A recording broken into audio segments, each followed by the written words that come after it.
Good morning or good afternoon, ladies and gentlemen. I would like to thank Ranking Member Shelley Moore Capito and the other members of the Subcommittee on Housing and Community Opportunity for joining me for today's hearing on the role of NeighborWorks and housing counseling intermediaries in preventing foreclosures.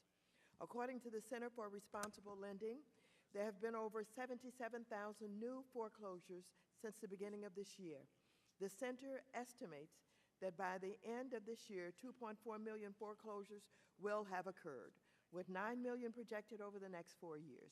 We know that we have to do more to not only prevent foreclosures, but also to ensure that the loan modifications and repayment plans provided to borrowers are sustainable over the long term. Nonprofit housing counselors can play an important role in this regard. However, many of these counselors face significant challenges in assisting homeowners. In spite of the mortgage servicing industry's claims that they are modifying more loans, housing counselors are still encountering uncooperative and unresponsive mortgage services. In fact, according to NeighborWorks' own research, counselors have reported that they face significant challenges in dealing with services. Specifically, they report that services are generally uncooperative, take at least 45 days to respond to requests, appear to be understaffed and overworked, and frequently lose documents.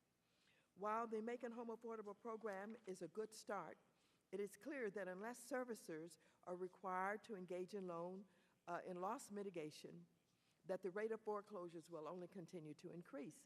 Given the obstacles faced by housing counselors, it is important that they have the resources they need to assist struggling homeowners. Unfortunately, that is often not the case.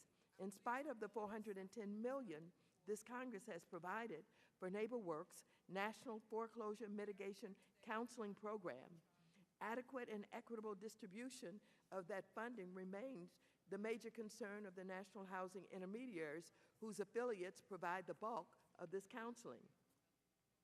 These intermediaries have raised several concerns about how NeighborWorks' system for providing funding is impacting their ability to provide much-needed counseling services to homeowners. While I understand that funding is limited, it seems that some of NeighborWorks' decisions on what to fund and how to fund it could be having impacts on the level of counseling received by homeowners. Specifically, I'm concerned about the seeming over-reliance of NeighborWorks on Level 1 counseling. This is counseling that consists of intake and developing a budget for the homeowner. This type of counseling does not actually include getting a loan modification or repayment plan for the servicer. However, this type of counseling makes up 69% of all counseling performed. Level 2 and Level 3 counseling, by contrast, are more in-depth and more hands-on.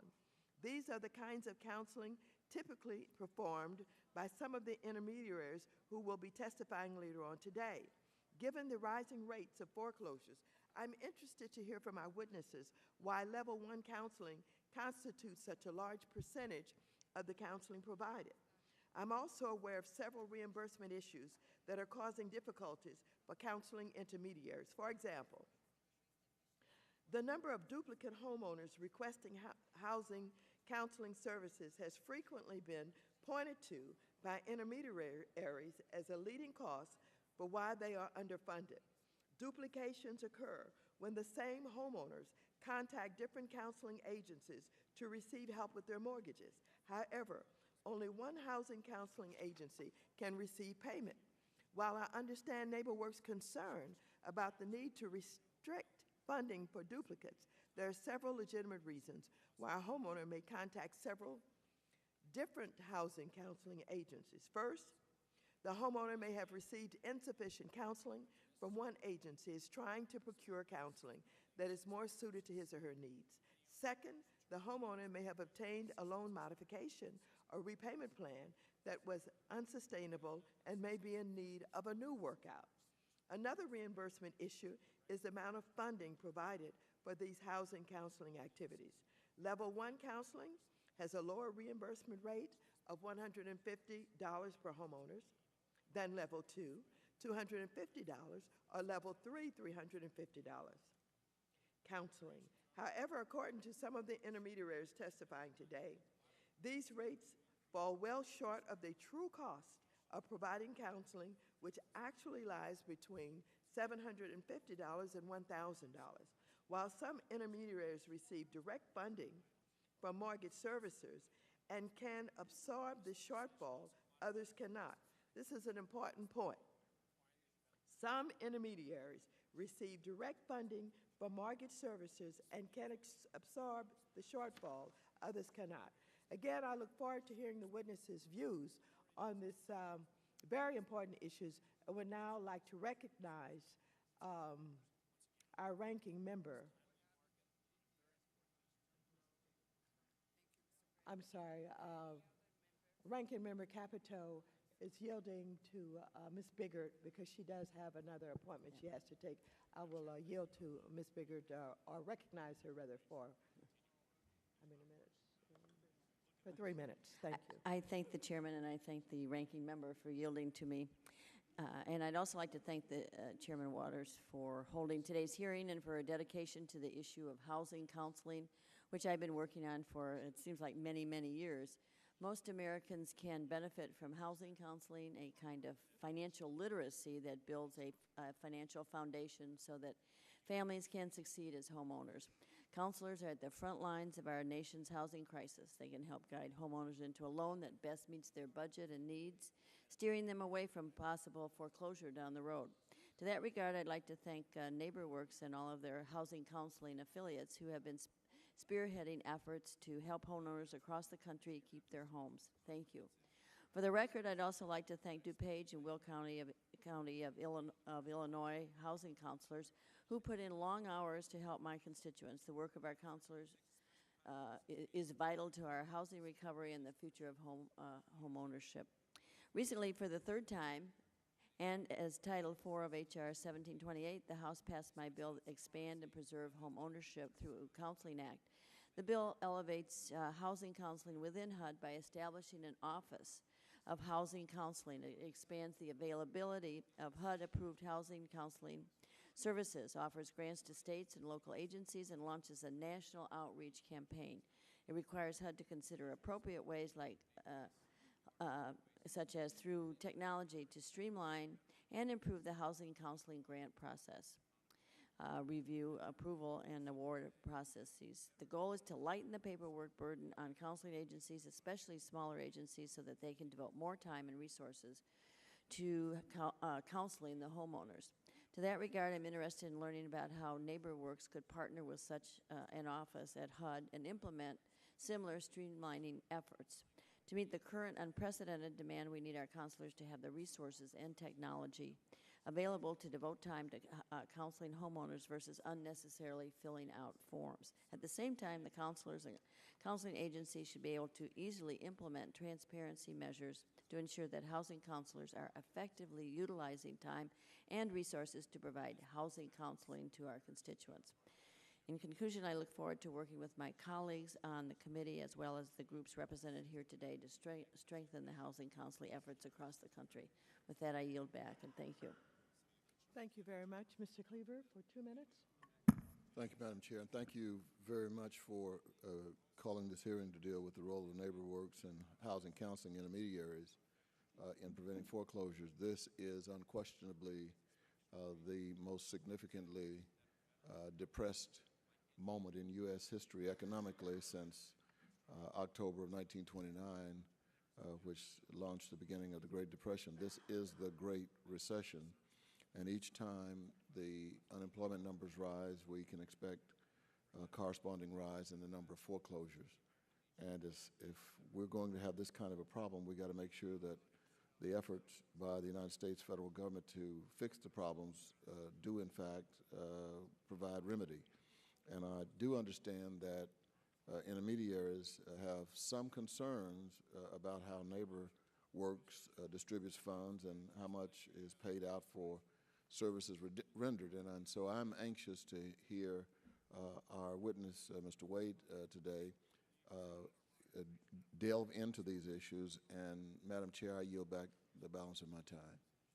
Thank you very much. I will now recognize Ms. Capito. Our ranking member. Thank you, Madam Chair. Thank you for holding this hearing to assess the effectiveness of the counseling programs funded by the Neighborhood Reinvestment Corporation. And NeighborWorks, I'm anxious to hear, as it is now called, provides a wide range of housing and economic services to primarily low and moderate income people. This can include home ownership counseling and construction rehab, multifamily housing production and management, and economic development. And there are 236 of these partnerships operating in thousands of communities in all of the 50 states, Puerto Rico, and the District of Columbia. All of them are independent, tax-exempt, community-based nonprofit entities and use the NeighborWorks funds to leverage other private and public funding to achieve their mission. While NeighborWorks has traditionally provided housing counseling to home buyers and homeowners, in 2005, NeighborWorks turned its focus to the growing number of mortgage loan borrowers facing foreclosure by creating the NeighborWorks Center for Foreclosure Solutions. In 2007, Congress created the National Foreclosure Mitigation Counseling Program, and NeighborWorks was tasked with its administration. During the Bush administration, NeighborWorks received $380 million through FY 208, and shortly after the Obama administration took over, President Obama announced his plan to help troubled borrowers facing foreclosure. Congress appropriated an additional $50 million for NeighborWorks in FY 2009 in the omnibus. Counseling is an important tool in helping potential homeowners understand the homeownership process and where they are in the process. It can also help troubled borrowers facing foreclosure due to the loss of a job, an unexpected health problem, or other life event creating financial hardship. NeighborWorks received over $410 million in counseling funds over the last 2 years, and I think it's important that Congress conduct the appropriate oversight over these programs to make sure the money is being used for its intended purpose, and specifically that funding recipients are using the funds in an efficient and effective manner. Thank you again for holding this hearing, and I look forward to the witness's testimony. Thank you very much. Mr. Green, recognized for 2 minutes. Thank you, Madam Chair. Madam Chair, I'd like to associate myself with your comments. I think you spoke eloquently on this subject, and I would like to focus for a moment on the servicers. Madam Chair, we've had hearing after hearing wherein the servicers have been pointed to as a source of a bottleneck in the process. And I am eager to hear more about this because I have intelligence indicating that, as you have mentioned, it takes servicers 45 to 60 days or more to routinely give a response. I'm also concerned about different representatives from servicers giving different responses and different solutions. Concerned about the documentation that allegedly is being lost. Also concerned about refinancing that is not affordable to the borrowers, and the fact that modifications are offered a lot less than repayment plans are offered. Many persons are upside down, and the economy and the housing crisis has contributed to this, and many of these persons can benefit from servicers that are willing to benefit from many of the laws that we've passed here in Congress so that they can help persons to make modifications such that they can stay in their homes. So again, I associate myself with your comments, and I'm eager to hear more about what the servicers should be doing and what they actually are doing. I will yield back the balance of my time. Thank you. Thank you very much. Mr. Marchant for 1 minute? No? All right. Mr. Nagelbauer? No? No opening statement? Mr. Clay for 1 minute.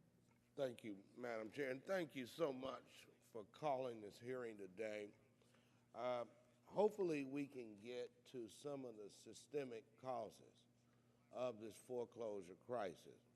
We just got recently released data in the last week that tells us that African Americans, Hispanic Americans, people of color were twice as likely to be pushed into subprime loans when they didn't necessarily have to have those subprime loans. So the cause of that was that now they are twice as likely to be going through foreclosure when they didn't have to be.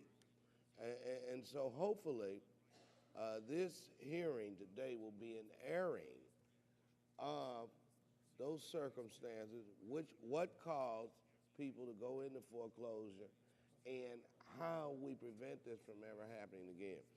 Madam Chair, I yield back and thank you for the opportunity. Thank you very much. And at this time, I'm pleased to welcome our first distinguished panel. Our first witness will be Mr. Ken Wade, the Chief Executive Officer of NeighborWorks America. I want to thank you for appearing before the subcommittee today, and without objection, your written statement will be made part of the record. You will now be recognized for a 5-minute summary of your testimony. Thank you, Chairman Waters. I'm pleased to be able to be here before the committee and Ranking Member Capito to kind of highlight the successes of the NeighborWorks America's efforts in the foreclosure mitigation area, and particularly the NeighborWorks efforts to administer the National Foreclosure Mitigation Counseling Program. Given the limited time, I will be brief in my oral remarks, allowing for ample opportunity for committee members to ask specific questions, but my written testimony does include an extensive program overview and information in response to a series of questions that we did receive from the committee. So in my oral remarks, I'll provide a brief background on NeighborWorks America, touch on some of our broader efforts in the, to address the current foreclosure crisis, and then focus the remainder of my statement on discussing the National Foreclosure Mitigation Counseling Program. I do also have with me the person who administers that program on a day-to-day basis, Jeannie Fakati-Selassie. She's right behind me here, and I may, from time to time, turn to her for responses that might be more detailed and would require me to consult with her. NeighborWorks America, as you know, was established in 1978 by Congress.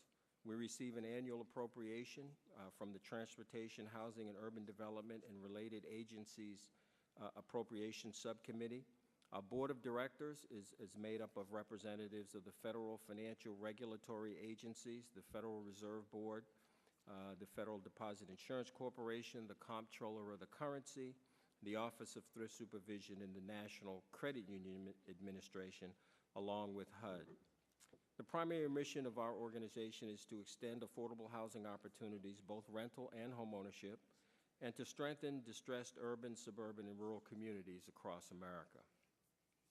Much of our work is carried out through the NeighborWorks Network, which is comprised of 235 affiliated community-based organizations serving more than 4,500 urban, suburban, and rural communities in all 50 states, Puerto Rico, and the District of Columbia.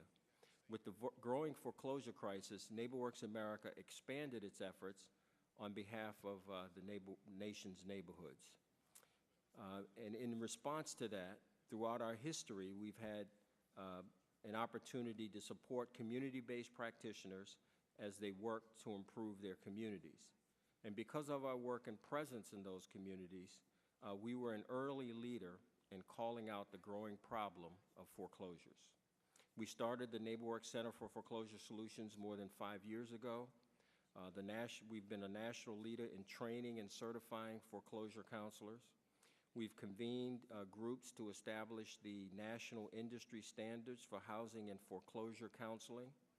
We've supported local and statewide foreclosure coalitions that have been hard hit by the foreclosure crisis, and we've sponsored a public education outreach campaign to reach troubled borrowers.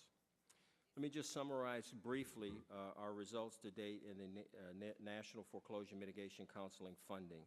To date, a total of $410 million has been appropriated, and of that amount, we've distributed the required that we distribute the first appropriation required that we distribute that funding or minimum of that funding, $50 million, within 60 days of award. And the NeighborWorks was able to award $130 million in the first 60 days. This included designing the program from scratch, identifying the eligible applicants, and doing all the work to get a program up and running.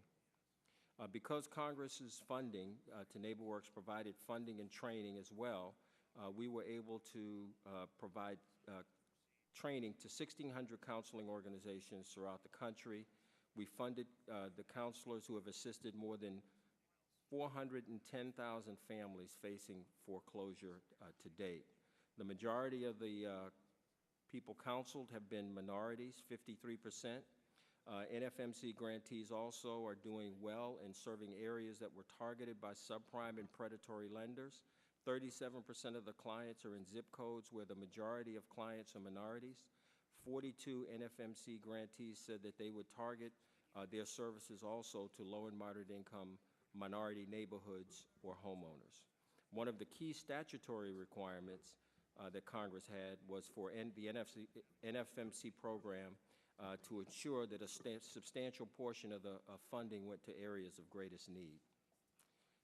I see I'm running down on the time here, so let me just say we've had overall great success with the program. We've learned a lot in trying to administer this program, and we look forward to whatever questions the committee might have. Thank you very much. I appreciate you being here today. I will recognize myself for 5 minutes. Most of what I'm concerned about, I placed in my opening statement, but let's get right to this funding issue. Sure. I could go into long detail about the counseling services and where I think the strengths and weaknesses are, but let's deal with this duplication issue. Will you explain to us how you determine that there are duplicative services and how you pay and who gets paid? Sure. The program was designed to ensure that we could get the maximum number of borrowers served with the funding that was provided. So what we did was set up a program that reimbursed the counseling organizations based on their number of consumers served and the level of service that they provided to those homeowners. We also wanted to ensure, again, that we could serve the maximum number of customers or borrowers, and so we did not allow organizations to serve, or we did not allow a consumer or a borrower to be served more than by one organization. How do you determine that? Except for in one case where a borrower might receive a level 1 counseling service and would then be eligible to receive a level 2 service from another organization or for the same service. How do you determine? And that is determined based on the date that the organizations essentially upload the data into the system that would then determine who would get the reimbursement for that particular homeowner. So it would be a first-come, first-served basis. Technologically, how do you determine that? That's based on the date that the organization puts the person counseled into the system, because they're required to report on a per homeowner basis. So how do you see if there are 2 or 3 organizations who have served this person? How is that determined? I know it's determined by date. So everything comes to you by date, and you have a computer model of some kind that kicks out the duplication? Will you explain that to us? Sure. What happens is that we use a third-party vendor. The organizations are required to upload their data into the system. It records the date that a borrower's information is recorded, and the organization that submits that homeowner into the system first is the person that would get credited for serving that borrower. Who is your vendor? Social Serve. We did a competition to select a vendor to build this system. We didn't want to create a permanent infrastructure. How much do they charge you for this? Offhand, I don't know the charge for that. Ask the young lady behind but, you. I do know that we didn't bring that. But as you might recall, we were restricted in the amount of money we could use to administer the program. So all of that is within the cost of the administrative cap of 4% that was imposed on the administration of the program. All right. We're also hearing that many intermediaries believe that NeighborWorks favors level 1 counseling, which is not as in-depth over level 2 counseling. In your opinion, does NeighborWorks place more of an emphasis on level 1 counseling? If so, what implication does this have for reducing foreclosures? I understand 69% of the counseling is in level 1. Is that true? Sure, and we don't favor the level of counseling, all of that is determined by the local organization. They propose the level of counseling that they would provide when they made their application, and they're allowed to upload borrowers into the system based on how they have served the customer. So we don't play any role in choosing how they serve the customer. That's totally driven by the So do they have to determine when they first sign up, for lack of a better description, what level they want to deal with? And are they locked into that level? If I sign up and I say I want to do level 1 because that's all I know and understand, and then I discover that really I can do level 2 or 3, how do I rearrange my contract, let's say, Sure. No, so that I could do that? That's a good question. The organizations did propose on the front end what they would propose to Yes. do. In most cases, the level 1, the number of level 1 counseling units delivered are larger than what was originally proposed by the organizations who've been funded. And I think some of the organizations would be better prepared to tell you what some of the challenges have been with ending up with more level 1s than they had initially expected. So you're saying that in addition to those who sign up for level 1, some of those who said I can do 2 and 3 are now doing more level 1s? Yes. And we do you have any way of correcting that? So that you Yes. can get more to the modifications, We- working with the servicers? No, we allow the organizations a 50% variance because, again, we allow them to respond to the homeowners that they encounter and determine the level of service that they think is appropriate for them. So we give them wide latitude over the original proposed way that they had structured their program, given, the challenges with any new program. All right, and lastly, I understand that some of those providing services also are getting paid by the servicers $1,000 when they can accept the $1,000 plus whatever you pay to also? We have limitations in the program that do not allow, have a limited amount of reimbursement that an organization can receive. What does that mean? For a specific homeowner that they've received reimbursement from the program. So if you have an organization that's receiving monies from the servicers, $1,000, how many $1,000 reimbursements can they receive? Sure. What percentage? Right. But what's the limit? Sure. So the way that we've structured the program, they are limited to take from the foreclosure mitigation program the amount that we reimburse, and then they could take from the servicer only an amount up to and what it costs for them to provide the service. So, for instance, if someone,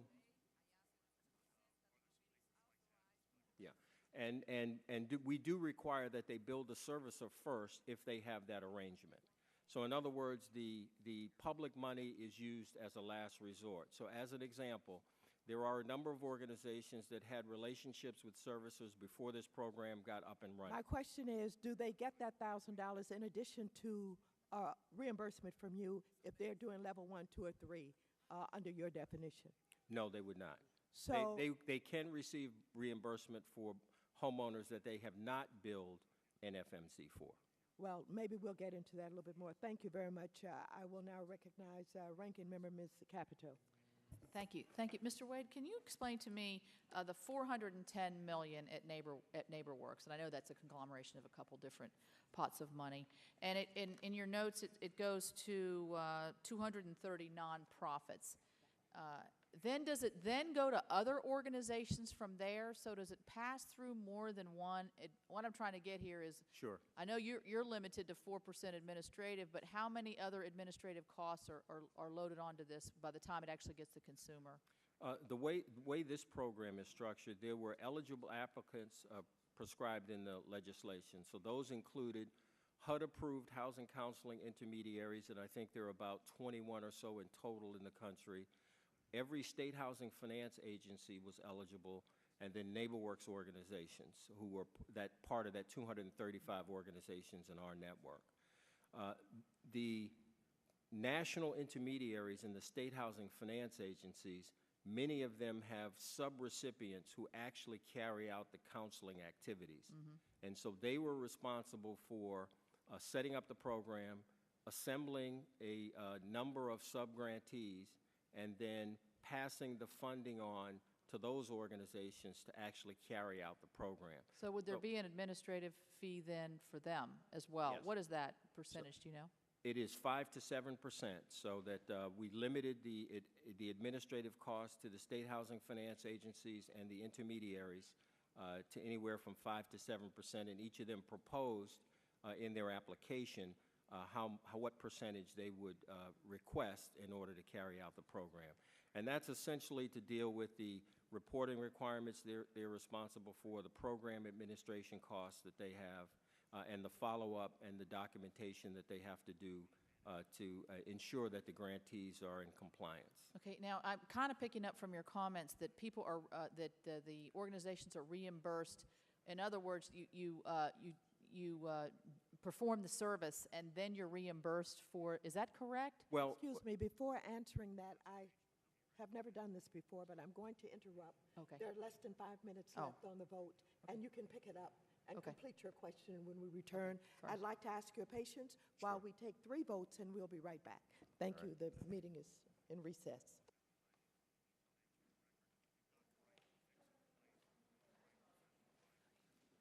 what was the issue?